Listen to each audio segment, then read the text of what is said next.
Welcome back, my friends, to the D-Rate the Hate podcast. I am your host, Wilk of WilksWorld.com, and I am so incredibly grateful that you are taking the time to join me for another powerful DTH episode. Friends, at the D-Rate the Hate podcast, it's all about bettering the world one attitude at a time. See, we did not create the hate, but with your help, we can derate the hate. That all starts with gratitude and personal accountability. We cannot control everything that happens to us in life, but we can control how we react to it. How we act, how we react, no matter what happens to us, how we react to it makes the difference. Friends, there is only one good thing about a bad attitude, and that is that we have the ability as individuals to change it. Here on the DTH podcast, we strive to bring you great guests and provide tools to do just that. Please be sure to share it with your friends. Subscribe if you haven't done so. Ratings and feedback are always greatly appreciated. And with that, let's get to this week's episode. Friends, one of the things that I'm clearly most passionate about is personal accountability. When it comes to how personal accountability affects our tribalism and how we are so divided, the list is long, but two things that are near the top of that list: envy and how we covet things that others have that we do not.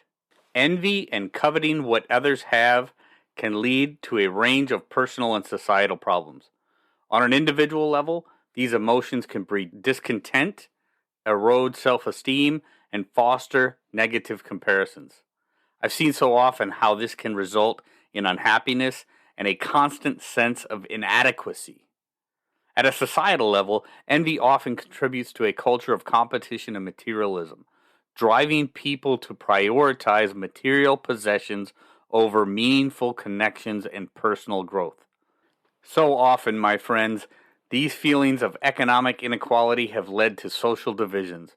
Some individuals relentlessly pursue what others have, often at the expense of ethics and empathy, while others seek a quality of outcome despite their lack of effort. So much of this unnecessary animosity can be cured by tuning out those polarizing forces and having the conversation. My guest this week is a master at building bridges through faith, goodwill, and conversations. Reverend Keith Haney is the assistant to the president for missions, stewardship, and human care at Iowa District West.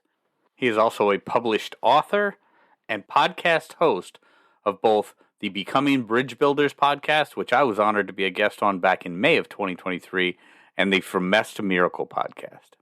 These toxic emotions of envy and coveting what others have are just a small fraction of all the good that came out of this incredible conversation with my friend, Reverend Keith Haney. With that, my friends, here we go. Keith Haney, thank you for joining me on the D-Rate the Hate podcast, my friend. So good to see you again. Good to be with you again, my friend. Long time no see. It was back in May that I was so glad to be able to join you on the Becoming Bridge Builders podcast, and we had a great conversation then, Keith, and so glad we get to do it again here, but this time on the D-Rate the Hate podcast. So thank you for joining me for sure. That's it's definitely a treat to swap visits and more than that, just have the conversation. So you know me, I love to have conversations. So what I'd like to dive into, Keith, first of all, is just do a quick introduction. Who are you? Who's Keith Haney, and introduce yourself to the DTH podcast listeners. So I have been a pastor for 30 years. Just this year celebrated 30 years in ministry. Nice. Currently, what I do is I work on the district level in Iowa District West. So I work with 168 congregations, helping them in the areas of mission, stewardship, and human care. Started a podcast 3 years ago because I wrote a Bible study back in 2016 because my church body, Lutheran, asked me to kind of work with them on some issue. This had just been the Michael Brown situation that happened. And you remember years ago where he'd been shot by the police, and there's all kind of stuff going on in Ferguson, Missouri. I knew the area, used to pastor in the area right down the street, actually.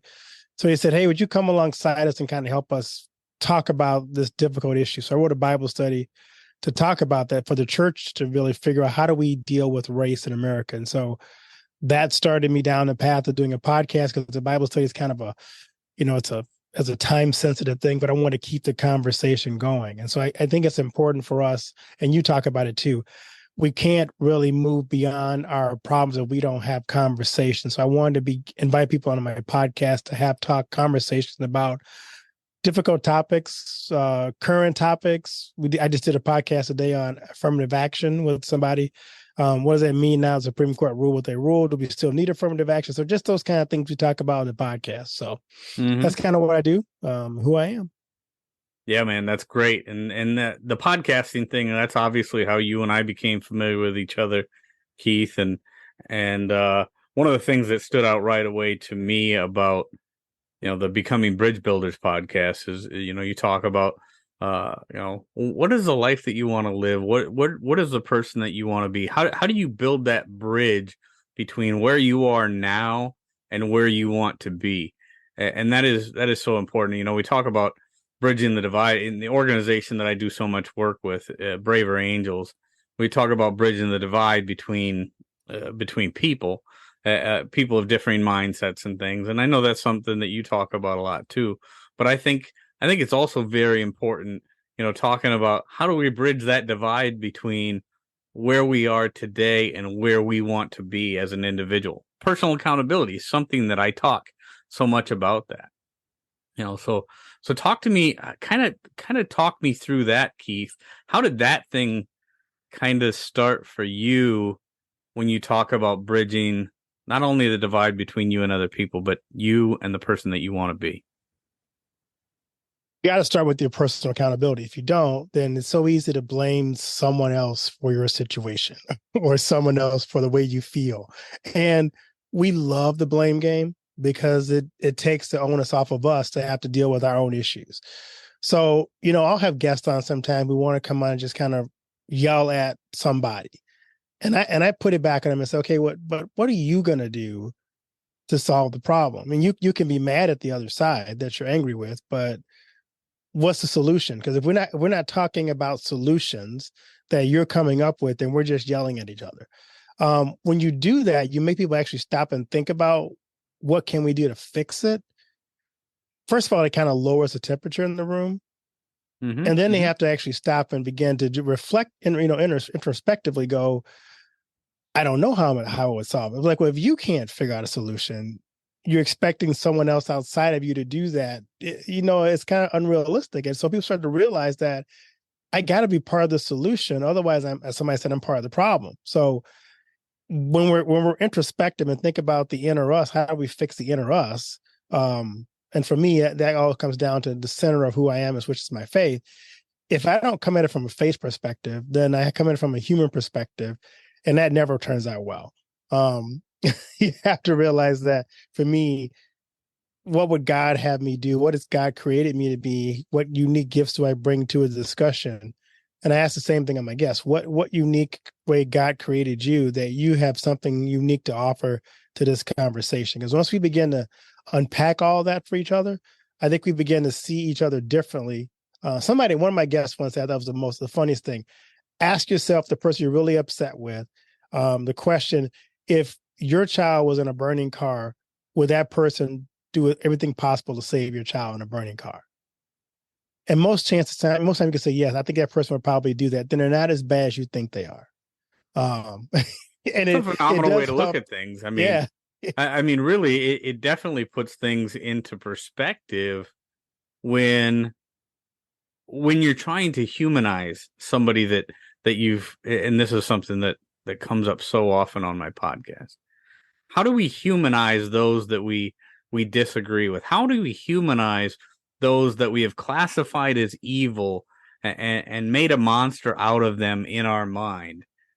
And what exercises, and I love that one, Keith. I mean, would that person, and maybe you say no, maybe right. You say no, and then, okay, let's look for a different way to try and, cross that hurdle.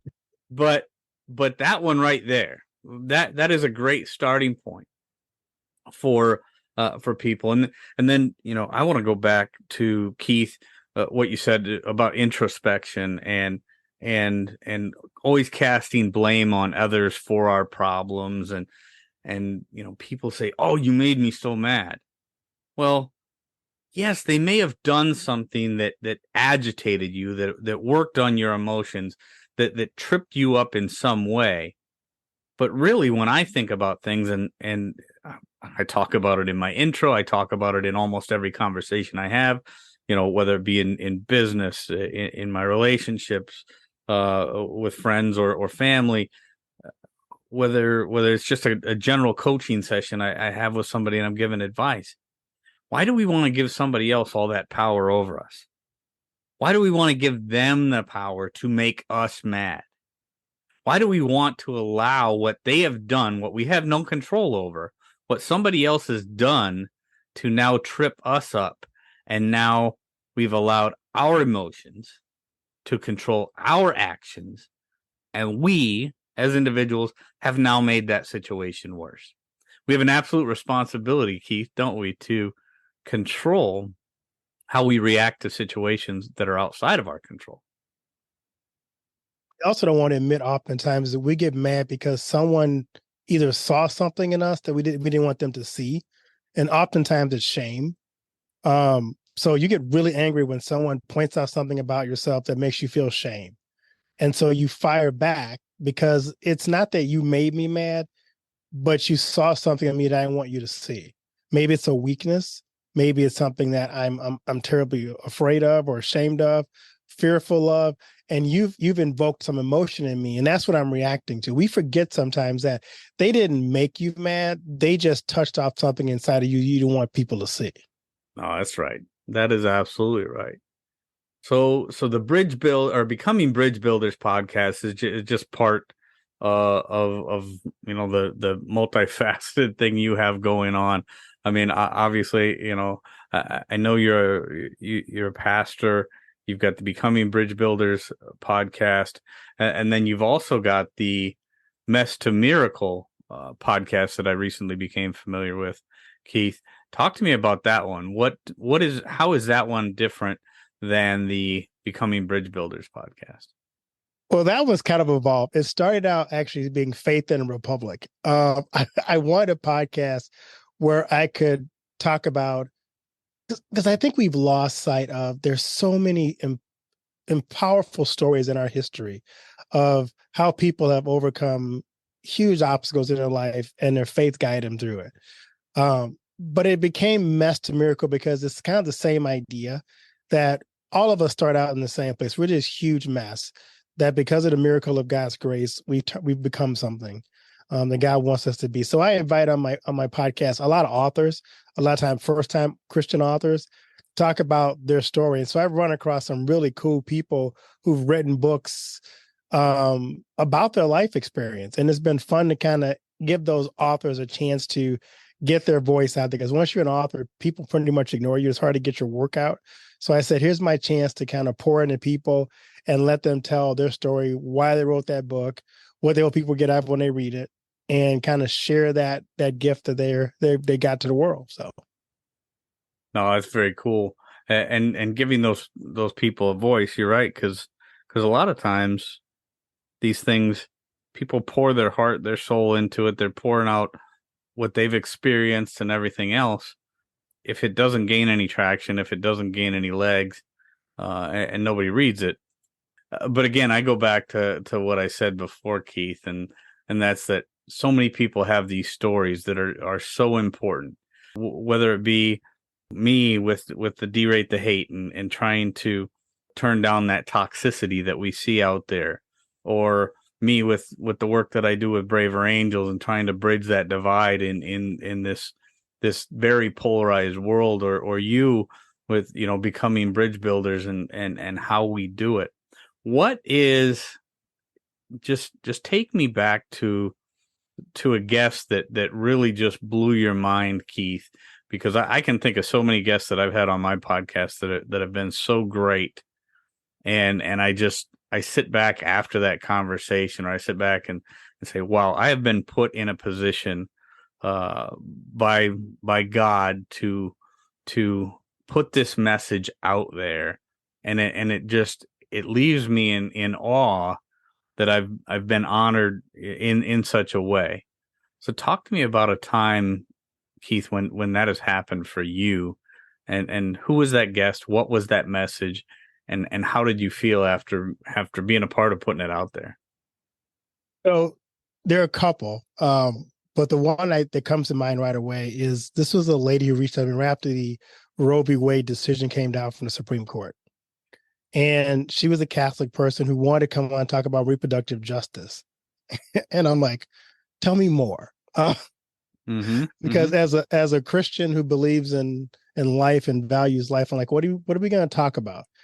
So I want to talk about, the male patriarchy and how, this is all a scheme by the man to suppress people of color. I'm like, well, you can come on and talk about it, but you should know up front that I'm pro-life, but we can have a great discussion about it.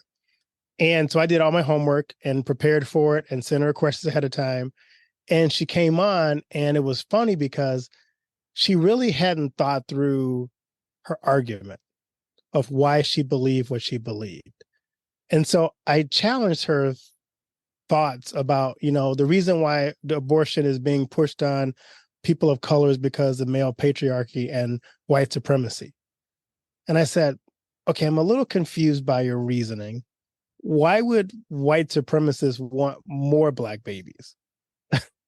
So, because her argument was, it's a very valid question.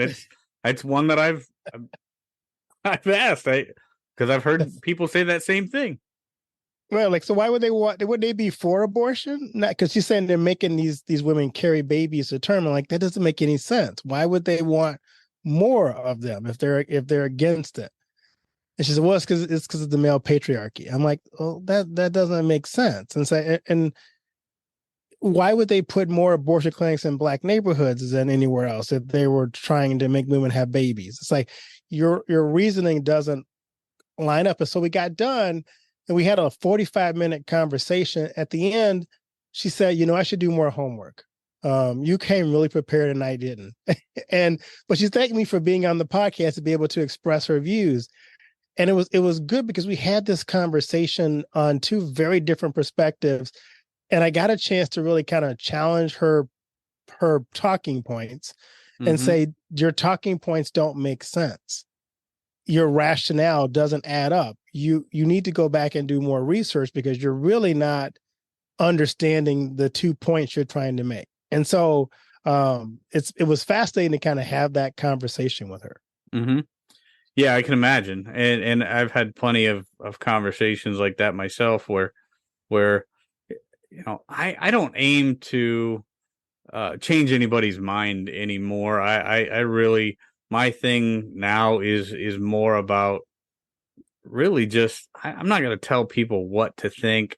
I just want people to think. Right. And it's one of those things where I'll ask more questions than throw opinions out there anymore. Cause I genuinely want to know, Keith, I want to know where people, how they came to believe what they believe. And it may be something that is entirely foreign to me, something that I could never, ever get my mind around or believe myself. But I'm more interested in knowing how somebody gets there themselves. How did, in this case with this gal that you were speaking with, how did you come to believe what you believe, and why is that? Is there something that happened? What part of you got there? Or how did you get there? And I think that's real important because in a situation like hers, and I haven't heard that episode. I'd like to check it out sometime. But just thinking back to some episodes that I've had before, where people they get very emotional about some of these issues, and again, like you and I talked about it in our first conversation back in May on your podcast. When people allow their emotions to then dictate their actions, they often make very bad and irrational decisions. right? So oftentimes that irrational the emotion and the irrationality that comes along with those emotions start to take over, and then the facts get pushed off to the side, and people really start to grab onto more of what riled up their emotion. Right. Yeah. Yeah, and the funny thing about, I've had a couple of those. I had another one where a lady came on. She's a professor at Tennessee State University, and she wrote a book, and she wanted to read a poem on the podcast. And I hadn't heard the poem ahead of time, but the poem was just dripping with the Trump supporters, and they're dripping with white racism and all that kind of stuff. And I'm like, okay, so who you trying to convince with the poem? I ask her. It's like, well, I'm trying to convince those Trump supporters of how bad they are and how they're white supremacists. Like I said, think that approach is going to work? And she's like, well, I don't know, but they need to know that they're dripping with racism. I'm like, well, what do you want them to learn from your poem? What do you hope they change about themselves? And so I started asking her questions. I wasn't trying to change her opinion. I'm like, do you really think this is going to be the way to get through to people? And so I started asking her, it's like, so what solutions do you have? Because her issue was, she's really big on social justice and how she thinks that justice is kind of in America isn't fair and equal. I'm like, well, that's not going to convince people with this poem, but what solutions do you have to improve our justice system? And she goes, well, no one ever asked me that question. Like, well, you're teaching this in colleges. You're a social justice teacher. What are you telling your students? So like, and I made her begin to unpack and sit down and say, so let's talk about how can we fix the problem. And the end of the podcast, you could tell that the temperature went down from her being very angry at a certain group of people in America to, well, if we did this, if we looked at, bail reform, if we looked at these issues, there's an opportunity for us to make a difference. If we looked at what some of police policies, maybe we can make a difference. So she began to become solution-oriented versus just hatred-oriented. And it turned down the temperature of the discussion. Well, and I think it often does when one of the things that I try to do, Keith, is point out for people, because I mean, we see them online all the time, right? These I call them grievance grifters and outrage entrepreneurs, and they work on this model of fear, outrage, and grievance. They want to make you, and I don't believe that this. I mean, even while I'm an unapologetic conservative. I am a conservative, American loving guy that really believes in the core tenets of our founding fathers and what America was founded upon, even though that I know that there are stains in our past that we have to work through. And there are things that are continuing to happen in this country today that we need to work through, and trying to ignore them is nonsensical. It doesn't work. But those that are out there trying to use that fog model, that fear, outrage, and grievance model to keep people scared, mad, or somehow aggrieved over things that they may have never even experienced on their own. If we give in to that model, and then just like your guest was trying to do, now all of a sudden, all they're doing is spewing this venom and hatred for those that they probably don't understand very much about in real life. We will never get past that, right? Once you define somebody as evil, you separate accountability in a couple different ways. You separate accountability from that person because they're evil. They're evil. They know not what they do, right? And now I'm not accountable for hating them because they're evil. So when we allow those two things to happen, we remove accountability on both those levels. It's really easy to just say all kinds of mean and hateful things about those people because they're evil. And that's one of the things that I try to, and most times unsuccessfully, but when people are doing that online, I say, do you really think that spreading this kind of hate and venom towards these people is going to somehow change their mind? What is that going to do? It is because oftentimes the people that you are saying, and I don't mean you by any means, Keith, but I'm talking about these people that use that model. Oftentimes they don't really know a whole lot about the people that they're talking about, do they? No. And I think the other part of the problem, I just was talking with someone about this recently, is when we have this idea that I'm competing against my neighbor, I need my neighbor to do worse than me or to lose for me to feel good about myself. If I'm competing against myself, then I only have myself to compare my results to. I think so much of what's happening in our country is you are not succeeding because the Joneses next door have an advantage that you don't have. So what does that make us do? It makes us hate the Joneses and not appreciate what's in our own house. So as long as I'm always playing the comparison game, I will always come up short. There's always somebody doing better than me. There's also always somebody doing worse than me. And I never have to deal with myself and my own shortcomings if I'm always comparing myself to somebody else. No, you're absolutely right. That keeping up with the Joneses mentality is horrible. I mean, it's coveting, right? I mean, right. It's one of the deadly sins. If we are not, and it's one of the reasons I talk so much about gratitude. If we are not grateful for what we have, why should anybody expect that we'll ever be grateful for those things that we want and maybe don't have yet? If we can't be grateful for what we have, and we're constantly coveting what our neighbor has, and just wishing ill upon them because at some point it gets to a point where you think that it's some kind of finite pie, right? So if your neighbor has a bigger piece of the pie than you do, then somehow that's an attack on you because they're keeping more of that pie that you want more of, but since they have more, you can't get it. And that's envy. It goes so many ways. There's so many ways that going right straight to the Bible. You know, why are these things considered sins? Why are they sins of the heart, sins of the soul, sins of the mind? Because they end up hurting us as individuals, right?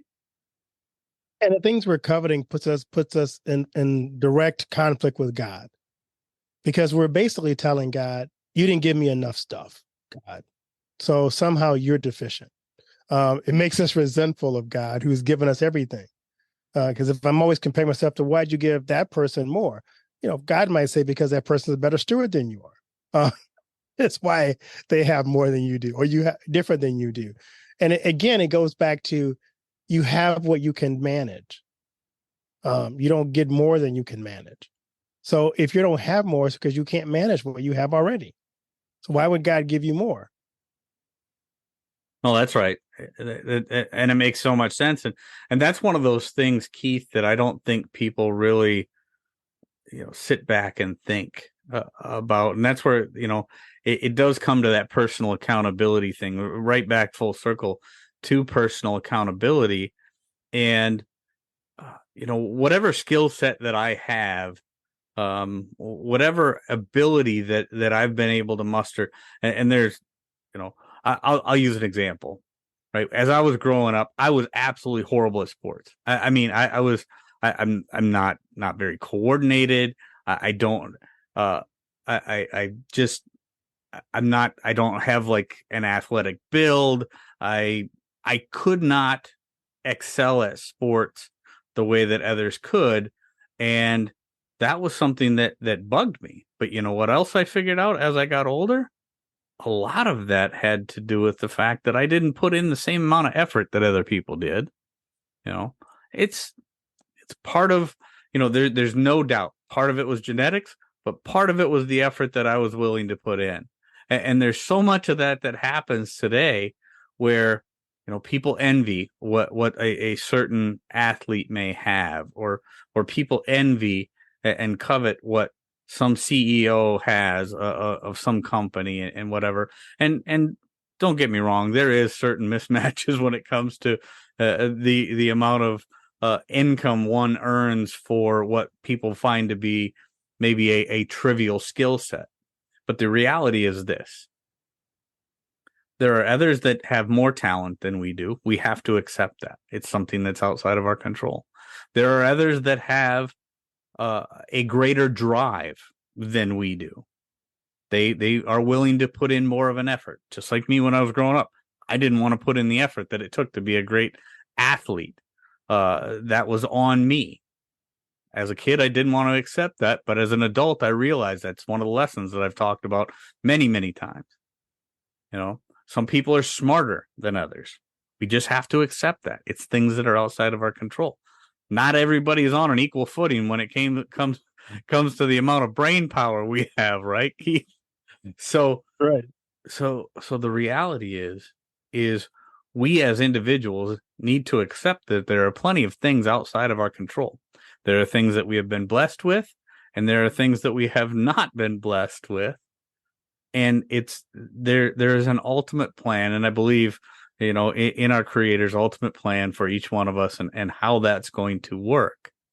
But the reality is you need to realize you're part of a bigger plan. Don't try to get out of your lane and start blaming others for your shortcomings, because that's going to be the fastest way to end up with less than what you have today. That's my opinion on it. What do you think? You're right. And I think that's exactly what our better, so to speak, I guess I'll use that term, do all the time. They make us compare, well, you should have what this guy has.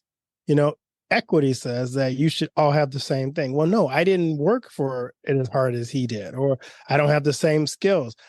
I don't feel comfortable putting me behind the jet plane saying because I'm a certain person, I should be able to fly an airplane too. I don't want to do that. I don't know the skills to do that. It would be bad to put me behind a plane and say, get me from here to California. I think that would turn out badly. We have to realize that each of us been given unique skills by God, and we have to hone the skills that we have. I remember watching a video just recently of Kobe Bryant. It was about Kobe Bryant. There was another basketball player was saying how he came to the gym early, and Kobe was there practicing 2 hours before the game. I mean, he was in a full sprint. He was in full sweat. He'd done a 2-hour workout, and this guy came to work out too to kind of compete with Kobe, but Kobe was still working out when he quit. And then Kobe played the full game, and he's like, I asked him afterwards, why do you work so hard? He says, because I know you were coming and I want to outwork you. Yeah. And that was just his mindset. And so there are people, like you said, who have the mindset of, this is what I do. I'm going to give everything I have to this particular thing. And others will go, I want the same results that Kobe had, but I want to put in the work that Kobe did. Why can't I shoot threes the way he did? Or why can't I score the way he did? Well, you don't work as hard as he did. We still want the same rewards that he had. So yeah, that's a hard thing to accept for people to realize that